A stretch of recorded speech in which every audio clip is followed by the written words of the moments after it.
Advice I would have given my mother on her wedding day. 1, you're allowed to say no. 2, years ago, his father beat the language of love out of your husband's back. He'll never know how to say it, but his actions prove that he loves you. 3, go with him. When he enters your body and goes to that place, sex is not dirty.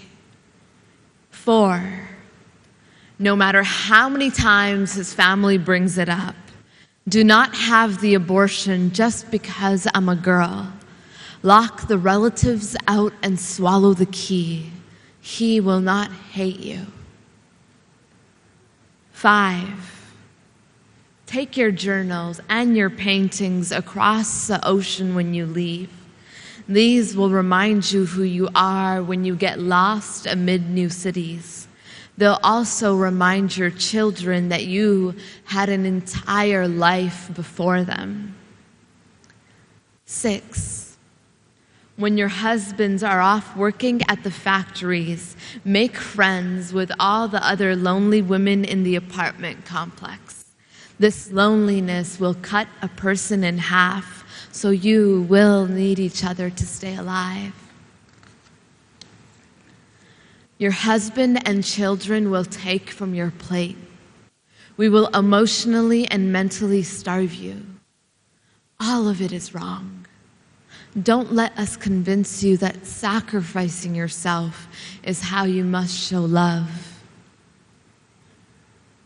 8, when your mother dies, fly back for the funeral. Money, it comes and it goes, but a mother is once in a lifetime. 9, you're allowed to spend a couple dollars on a coffee. I know there was a time when we couldn't afford it, but we're okay now. Breathe. You can't speak English fluently or operate a computer or a cell phone. But we did that to you. It isn't your fault. You are not any less than the other mothers with their flashy phones and designer clothing. We confined you to the 4 walls of this home and worked you to the bone. You haven't even been your own property for decades. You are the person I look up to most. When I'm about to shatter, I think of your strength and harden. I think you are a magician. I want to fill the rest of your life with ease. You are the hero of heroes, the God of gods. What if there isn't enough time to give her what she deserves? Do you think if I begged the sky hard enough, my mother's soul would return to me as my daughter so I can give her the comfort she gave me my whole life? I want to go back in time and sit beside her, document her in a home movie so my eyes can spend the rest of their lives witnessing a miracle. The one whose life I never think of before mine.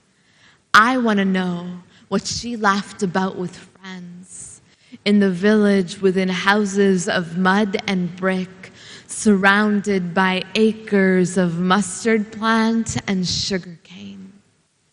I want to sit with the teenage version of my mother, ask about her dreams, become her pleated braid, the black coal caressing her eyelids, flour neatly packed into her fingertips, a page of her school books, even to be a single thread of her cotton dress would be the greatest gift.